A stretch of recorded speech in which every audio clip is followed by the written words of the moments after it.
What's up, everybody? This is another episode of the WVSports.com podcast. I'm Wesley Shoemaker, joined by the one and only Keenan Cummings. It is a bye week for the Mountaineers, but it is not quite a bye week. Not a bye week for us. Not a bye week for us. We're going to be answering your questions today. Also get into a little bit of hoops talk as the Big 12 men's basketball schedule was released yesterday. So let's just get right into the questions. Mountaineers sitting at 2-2, and we've had a good amount of questions come in on our message board. Obviously, if you are not a part of our premium message board, you can head over to our site, WVSports.com, and join. And then you can get on all the discussions as well. But first question, why do Neil Brown teams struggle so much with consistency? Keenan, you go first. I think that is the question. I don't have an answer. I don't think Neil has an answer, but that is the question. I mean, that's where we're at in year 6 under Neil Brown.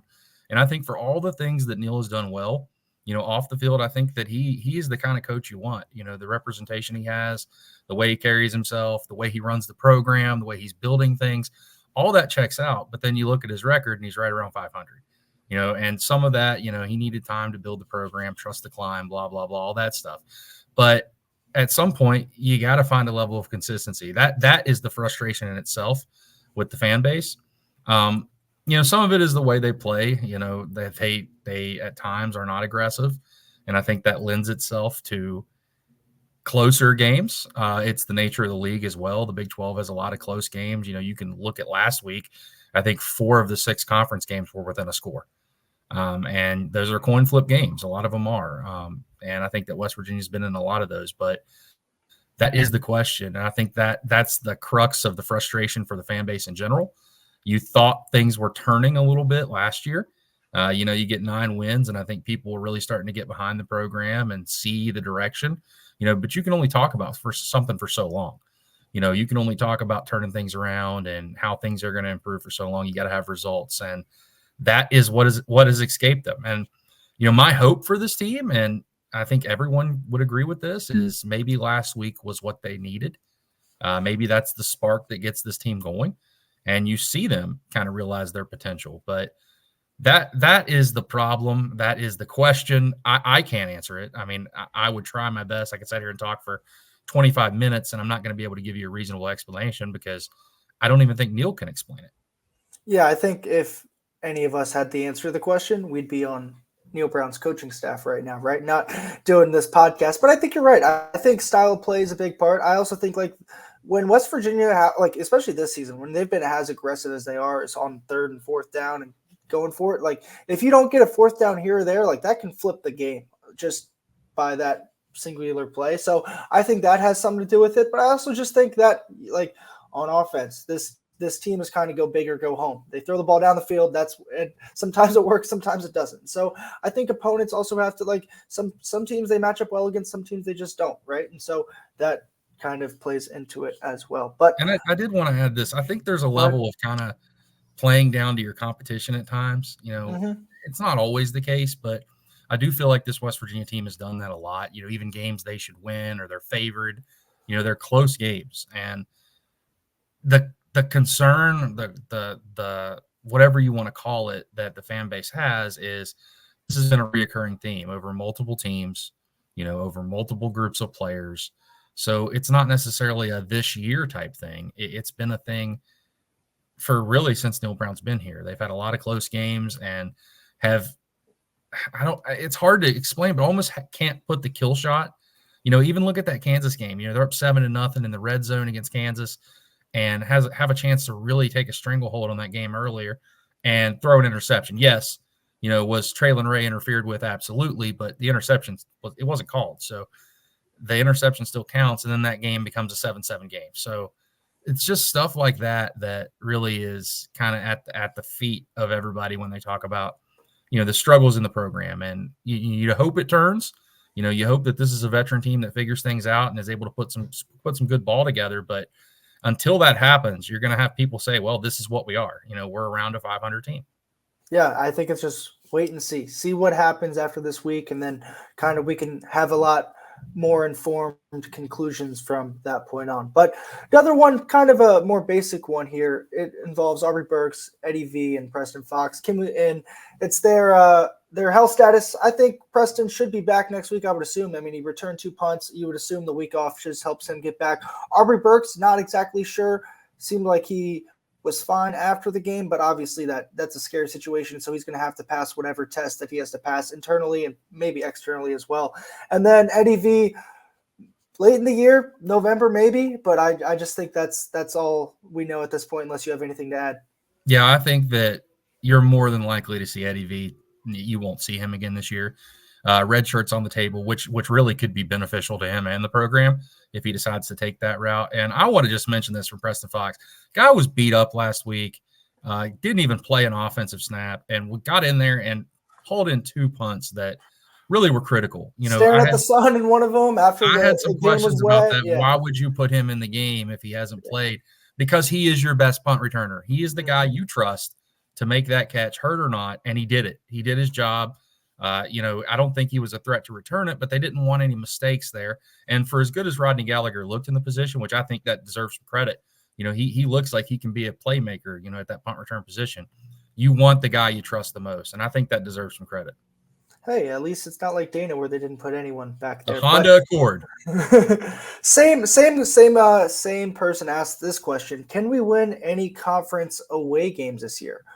I believe, let's see, they go to Stillwater, go to Arizona, go to Cincinnati. That should be a win, right? Like, I think they can get 1 or maybe 2 at least. I think that Texas Tech game at the end of the year, their defense is abysmal right now. Like, they can't stop a parked car, it feels like. So I think you can there's at least 2 wins that you can get there. No one knows what Arizona will really be like once the league really gets going and they have to play Big 12 football for a month and a half by the end of October. And so I think that's a big thing. And then Stillwater, right? Like Oklahoma State, I think this will lead into the next question here. But Oklahoma State, man, they've got some questions to figure out themselves, especially on that offensive side of the football with the quarterback position. And also, they've got a tough 2-game stretch ahead of next week. They played Utah last week and they get Kansas State this week. So who knows what that Oklahoma State team will be like, and playing with house money when you go down there anyway. Yeah, I'll be honest with you. I have chalked that game up to a loss since the schedule came out. And I'm tilting a little bit. Like, I really am. You look at the matchups where they struggle, where West Virginia is good. And football's about matchup, guys. It really does come down to that sometimes. And where they struggle is where West Virginia is good and vice versa. So that's more interesting to me than it was.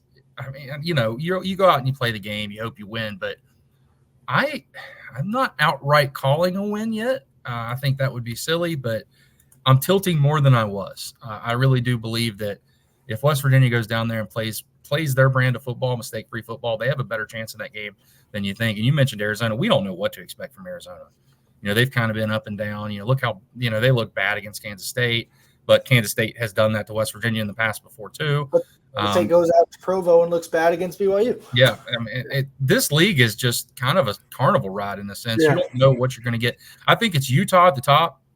And I felt this way from the beginning. We talked about Kansas State in the offseason, no disrespect, but like, I want to see their quarterback make plays. Everyone was anointing him as the second coming of Michael Vick at times, but I think that he is a good player. Michael Vick. Yes, he is a good player, but I want to see him develop. And I think that you saw some of those struggles on the road at BYU. And, they got to come to West Virginia, so it'll be interesting. But, yeah, I think there's a road win in there. There has to be. If there's not, we're going to be having a different conversation. 100%. And I think this kind of leads into the next question. Since it's an off week and 2 of our upcoming opponents play each other this weekend, Oklahoma State and Kansas State, can you guys give us your impressions on that game and what West Virginia will need to do to beat them both? I think it's like, let's not put the cart in front of the horse. I think Oklahoma State's priority number 1, obviously. And that game's a big one. I think for West Virginia, right? Like, just let's think about what Oklahoma State did to this team last year. They just ran the ball with Ollie Gordon in the 4th quarter, and they beat them. And so West Virginia, you were in that game, running to the punt returner, and then it's just downhill from there. But what has West Virginia really done well this year? Stop the run. I think the Kansas game is a little different just because of their type of run threat. And let's be real with ourselves. Oklahoma State on offense has not really scared anyone at all this year. And so if your defense can make a couple plays and stop the run and force whoever's playing quarterback at that point for them to make some plays, I believe Alan Bowman was benched last week, I think, against Utah. Like, you don't know what could happen. And this West Virginia offense has shown it can move the ball. I think that you have a really good shot at against Oklahoma State if you kind of play things correctly. And as you said, matchups are important, and they match up well, I think, from just a 3,000 foot view right now. Yeah, and I think that, you look at Alan Bowman, he can throw the ball, obviously, but he's not the scramble threat, which has really hurt West Virginia at times. He hasn't ran for much yards at all this year. He's not a guy that's going to really beat you with his legs. So if you're able to stop the run, which Oklahoma State has really struggled to run the ball, which is the most shocking stat of all to me this season. If you would have said one thing in the Big 12, I would have almost guaranteed you that Oklahoma State would have been running the ball well, but they have not. They have playmakers at wide receiver, so West Virginia obviously has to count for that. But I'm telling you, man, I feel better about this matchup than I did. Now, it's on the road. If this game was at home, I would outright call West Virginia the favorite, which sounds kind of crazy at this point. But I think that, if they're able to overcome some of their struggles on the road, that's a game they match up well with. And I think Kansas State, who knows? It depends on which Kansas State team shows up. They want to play mistake-free. They want to run the football. And I think if they're able to do that, you look at that BYU game, it wasn't that BYU just outright beat Kansas State. They beat themselves.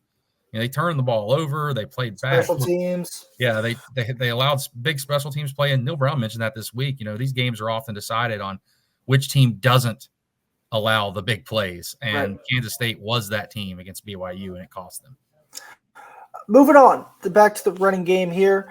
I think we all agreed entering the Kansas game that Green needed to run the ball more. But 17 carries to 6 by Donaldson. Don't we need to grease CJ a little more, both to preserve Green throughout the season and to set up the play-action game that was so successful in 2023? I think you and I briefly mentioned this on the post-game pod, how there was a discrepancy there. But I think we both said it was more not out of game plan, but just more out of necessity. I think that especially there late in the fourth quarter, like Green had a lot of rushes there. I don't have it was great. It was game script related. Yeah, and so I'm not sure it was like specifically what they're going to do going forward. I just think it was kind of this is what they needed to do to get that win, and it was more situation based than anything. Yeah, because West Virginia started the game trying to run the ball, and then when they got in 2 minutes, it was basically Garrett Green running the ball. If you go back and look, I'm not sure the exact carries, but he had to have at least 5 or 6, maybe 7, in those 2-minute drives. So I think some of that is directly related to that. They wanted to spread it out, and when Green didn't have his first or second read, he tucked it and ran. So that's a little bit of the discrepancy. And, West Virginia wasn't running the ball necessarily well. They only popped 1 10-yard run with a running back against Kansas. So I think Kansas did a good job up front, but that is not their game plan. That is not what they're going to be. This is going to be a team that runs the football. You've seen it through the first couple games. That's what they want to be. But I think it is comforting, encouraging, whatever word you want to use, that they do have the ability, if they need to get in that 2 minute, because I firmly believe that that's when Garrett's at his best. When he's just 1 read, 2 read, take off and run, or make plays with his legs, extend things. That's when this offense works the best. I think at times, he kind of, I don't want to say struggles, but it doesn't look as fluid when he has to go through the motions. Yeah, I think it's just the thinking aspect and him overthinking and him trying to overanalyze and perfectly place things. But he's better when his hair's on fire and he's just running around and doing things that are just being an athlete. And I think that that's the biggest thing, is that he's such a good athlete. You kind of just have to let him be that athlete at times. And when he's kind of stuck in the pocket there and just thinking, you're not going to get your best version of Garrett Green there. But when time's clicking and backs are against the wall, that's when he is at his best. So here's a question. Bigger disappointment in offense, the running game or receivers not named Hudson Clement? I'll go first here. I think it's that receiver room, man. I just think that there was a lot of attention brought to them, and there's been inconsistency. And I think the running game outside of this past week has been pretty solid. I mean, I do too. Like that Pitt game, they ran the ball really well.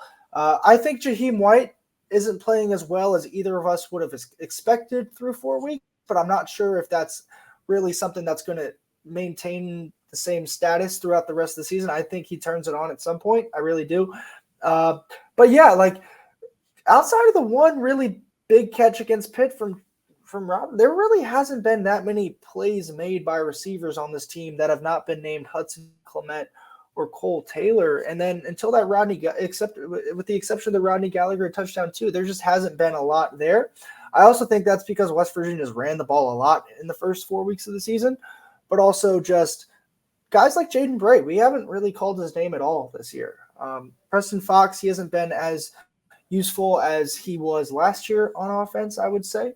And I would just say as the receiver room as a whole, they're just waiting on everyone to continue to develop and improve. And I know we said that in July, but here we are in end of September, and I think we can still say a similar thing. Yeah, I think that's fair. I think it's fair to say that wide receivers are the more disappointing element there. And really, I think the thing that is, I don't know, most disappointing to me is the talk all offseason was winning man-on-man coverage. And, Hudson Clement did that against Kansas. I thought West Virginia did a really good job against that in Kansas in general. But before that, it was a struggle at times. Look what Pitt did to them. They weren't able to get plays down the field outside. You mentioned the catch by Robinson. But I think this group has it in them. I do think this is a better group than they've necessarily put on tape. I think blocking has been a concern at times too at that position, which was not last year. So overall, in a totality, the wide receivers are a group that are going to have to get better. Yeah. Speaking of wide receivers, this question is let's go specific then broad first. This is about Day Farmer. Is Day Farmer not ready, or what is the issue? Much like Rodney G, he needs more touches, in my opinion. I'm not sure if it's a readiness issue as much as it's just like he's still very young and new to this whole thing. And so it's hard for a true freshman to get on the field anyway, and it's just really hard at that receiver position with how physical that position is. I know they tried to design some things for him earlier in the year, but I'm not sure him being on the field would change a lot right now, in my opinion. What are your thoughts? I think he's a really talented guy, but I think the problem here, and it's been a problem for a long time when you look at, freshmen or newcomers, everybody kind of thinks this is like the NCAA football game where you just plug a guy in and it's static over their career. Guys get better. Guys are going to get better. Look at Rodney Gallagher. He is light years better than he was last season in terms of running routes, in terms of being able to get open. He doesn't make that catch against Kansas last year. He just doesn't. And I think that Day Farmer's a little bit of that. He's more along as in terms of playing wide receiver, but some of the guys in front of him are playing better. Yes, you can manufacture touches for him, but there's only so much to go around, and you want the offense to kind of work fluently. You don't want to have to go outside the offense to manufacture touches for guys. And I think that as this season goes along, he's going to play a bigger role. He is electric. You can see it when he catches the ball. He has a different kind of shake to him, a different wiggle than some of those guys in that room. And I think that they're going to be able to utilize that, as the year goes along. But I would not panic. We're 4 games into this. 4 games into this. I'm living apparently before the Kansas game, but we're 4 games into this. I can tell you what happens if you want to know. I've heard it's quite thrilling. But I do think that they have to find a way to get him involved. That is how football is now. You almost have to try to find a way to get your freshmen involved because you worry about what's going to happen with them. Are they happy? But I think it's going to happen naturally. It's not going to be something that, hey, we're going to throw the ball to Day Farmer 5 times in this game. When he earns that role, he'll have it. And I think that comes with time and it comes with development. Guys are only going to get better. Please, just because a guy is a 4-star rated recruit and he doesn't make an impact immediately does not mean he's bad, does not mean he's a bust, does not mean he was overrated or any other slander terms that people like to use. It takes time, guys. It really does. And it's just like anything else. When you first get your job, you're not great at it. You develop in it. And I think that it's the same way with college athletes. So I don't have any concern there. I think that they'll find a way to get him involved as the season goes. I also think back to last year, right, with Traylon Ray, Rodney Gallagher, Jaheim White. It was in the back half of the year that they really got them involved in the offense. I would expect probably a similar path for Day. 2 more questions, both on receiver. First one, a good wide receiver does a lot more than catch the ball. Who are our best blocking receivers? That's a good question. I would probably – we could pull up PFF for this, but out of I think that would be useful. I would say off the top of my head, I would if I had to pick. I think that would be a fun exercise. We would name guys off the top of our head. So off the top of my head, I'll go first. I would say Preston Fox. I would say that would be my pick. Hudson Clement, and I would say Jaden Bray. All right, let's see. We're gonna. I'm pulling it up right now. I'm trying to go as fast as I can. Who are your 3, Keenan, off the top of your head? I was gonna say Jaden Bray, Preston Fox, and Hudson Clement. That was gonna be my 3. All right, so let's see. I have the West Virginia reports here pulled up. Hudson Clement, Preston Fox, and Traylon Ray. No, wait. I messed that up. It's Justin Robinson. Okay. I mean, that makes Traylon sense. Ray. His size, how big he is, like that Yeah, kind we of. overlooked him. I think because he didn't play last week, Right. it fooled us. Traylon Ray is second, which is surprising to me.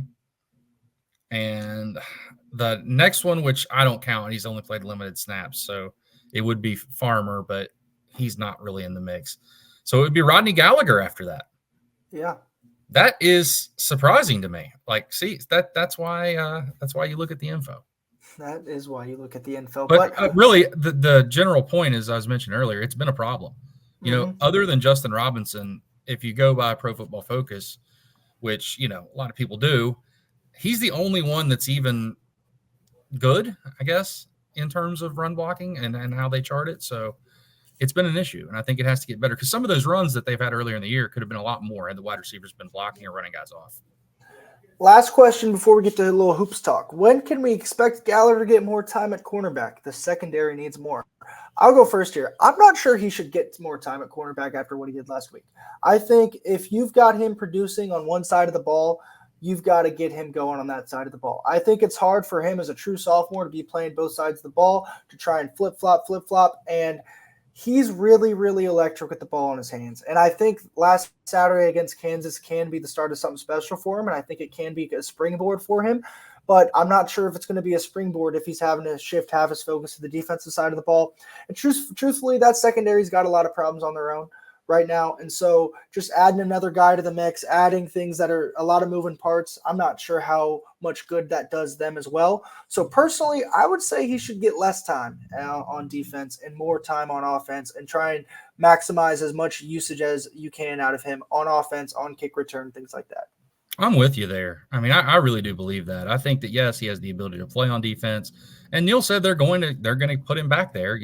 That's the plan. So I think you're going to see that, going into Oklahoma State. You didn't see any defensive reps in practice leading up to Kansas due to injuries and everything that was going on. But I think you're going to see him there. I agree with you, though. I don't know if that is the best move. I think that Preston Fox is really reliable, so it's hard to necessarily take him off the field. Yeah, but I think on kick return, like Traylon Ray, with all due respect, hasn't shown much this year when he's been back there. Yeah. And you saw what Rodney could do. Right. He had that was a big time return. That was a huge play in that game. He's a guy that, I've told people this a bunch. When I first saw him in person, I was like, man, this is a small kid, kind of skinny. And I saw him in 7-on-7, and he absolutely blew me away with his athleticism. And he's just a gifted guy with the ball in his hands. And I think that you don't see that sometimes until he has the ball in his hands. So I think he's going to have a role on both sides, but I'm with you. I think they should focus offensively. I think that's where he's the best at. I think that's where he can make the best impact. So we'll see if Neil listens to us. He doesn't pay us for advice. He probably doesn't care what we have to say. No. But I do think that's where he would best fit on this team. I also think, just thinking back to last year, because he's somewhat new to getting the ball in his hands. Whenever he would get the ball in his hands last year, it seems like he would try and do too much. Like he was trying to take advantage of every single opportunity he could because his opportunities were limited. And so I think the confidence in that kid should be through the roof after what he did against Kansas. Like he should be able to kind of feel like, all right, I belong. Like, like when you're kind of looking over your shoulder, like who might be after me, who might be coming. Like it's hard to produce because you're there's that mental block. So I think with him, it's, all right, I've shown I can produce in Big 12 games in a big-time moment. Let's take a deep breath. I belong here, and I think that his confidence should reflect that. And I think with a guy like him, with the amount of hype and expectations, and I think I wrote about it this week, is like there was a lot of hype surrounding him when he got here. And people expected him, similar with Day Farmer, like they expected him week 1 last year against Penn State to have the ball in his hands and do something cool. And I think that definitely gets to these kids because they see it. They see it on social media. It's not like they can hide from it anymore. People are mentioning them all the time saying, you should do this, can't wait for you to do this. And so those expectations, they're way blown out of proportion, especially early on. And so I think that he was trying to do too much because of that hype around him and because of those internal voices in his head. And so I think now it's kind of all right, we're here, we're good, let's move on, let's get going. And people asked me about him last year, and I was a little bit, pump the brakes because people forget he played quarterback for his high school team. He had to. Exactly. He was the most athletic player. They wanted him to have the ball on every possession. So it takes some time to learn how to be a wide receiver, and you can see his growth. I saw it in fall camp. I pointed it out in my observations piece I do. He looks more fluid. He looks more comfortable. And you can see it's paying off in games now. And I think that, you look at last year, you mentioned, some of his plays, almost all of it was manufactured stuff. And sometimes that's hard to do something with, because you're getting the ball in a jet sweep and the blocking has to be exactly right. It's not like you can go in space and make plays. It's tough to kind of make that work with manufactured plays sometimes. So I think that, it's becoming more organic. He looks more fluid. And I think that there's a lot of potential for him moving forward. And I think the thing you can say about the kid, anytime I've had interactions with him or, just noticing the way he handles himself, he handles it the right way. He's enthusiastic, he's not hanging his head. And I think that's, and it's never about me. It's always about we. And I think with a guy like him and that talented, that's a big deal too. Yeah, it is. And I think that, I don't want to say the sky's the limit, but there's still a lot of meat left on the bone, for his development too. Correct. All right, let's talk basketball, shall we? Month of October is just days away, and good month, my birthday month. Oh man, old now. I'm kidding. But Darian DeVries, I guess he made someone at the Big 12 office mad, but they are going to be ringing in the new year in Lawrence. That is how the Mountaineers are kicking off their Big 12 men's hoops. Easing right into it. Yeah, they're easing right into it. Nothing like playing what will probably be maybe the number one team overall in the country because they return a lot and they brought in a lot and they are loaded. Maybe Pat Sumnick can return for West Virginia, come over from Oklahoma State for a game. But no, in all seriousness, West Virginia's Big 12 schedule was released for men's basketball and it starts with Kansas on the road. Then it's got Oklahoma State at home, Arizona at home. Then they travel to Colorado and Houston back to back. And then they return home for Iowa State, Arizona State in January, and then close the month with Kansas State on the road and Houston at home in January. So off the offset, I think January is the toughest month of the schedule. I think no question. It's a brutal. It's brutal getting Houston twice, having to go to Kansas, getting Arizona at home. There's a lot of good teams there. You get Iowa State at home. You have to go to Manhattan where it seems like something always crazy always happens when this team goes to Manhattan. But yeah, I think the month of January is the hardest. After that, it's really not as daunting as you might think the Big 12 would be. There's opportunities for games. I think a big win that West Virginia got is when they go out to Utah. They get to knock them both out. I mean, it makes sense that they get BYU, Utah. Josh Eiler, he will return to the West Virginia WVU Coliseum this year, which will be cool for him. I expect him to get a lot of love from a lot of people. He deserves it for what he did last year. But what are your thoughts, Keenan? Opening thoughts on the schedule, kind of just brief overall points from you on this schedule. Yeah, that January is brutal. Their first 6 games, I think they play 3 or 4 of what are expected to be the top teams in the league, and that's tough. I mean, that's just tough. You get Houston twice that month. Houston's going to be really good again. Start on the road at Kansas. That's not. That's easy work. They've never won there. So, but I know obviously that stuff doesn't carry over, but that place is tough to win. I mean, I don't know what Darren DeVries did to make someone mad with the Big 12, but they definitely front-loaded this schedule. I do agree with you. The back end is much more favorable. On paper, we don't know how these teams are going to end up, but you can only go off what you know now. And what we know now is that back half is has a chance for West Virginia. I think the question really is what are your reasonable expectations for year one? And that's really impossible to answer right now. We don't know what this team's going to look like. We don't know really how this team's going to gel, what brand of basketball they're going to play. We can hear what they're telling us, but we haven't seen anything yet. So I'm interested to see, can this team get 11 wins? Can they get 9 wins, 8 wins? I don't know. I'm not ready to set an expectation for them. I do think that this team is going to be better than people think because in this transfer portal era, everyone always just looks at, returning production when they're deciding how good a team's going to be. And that's just, it's outdated. It's an antiquated way to kind of determine how good a team's going to be. But I think that this schedule, if they can make it through January, at least okay, I think they have a real chance to stack together some wins. I do think it's interesting. There are 2 Sunday games. I don't remember the last time I think they played Georgetown on a Sunday.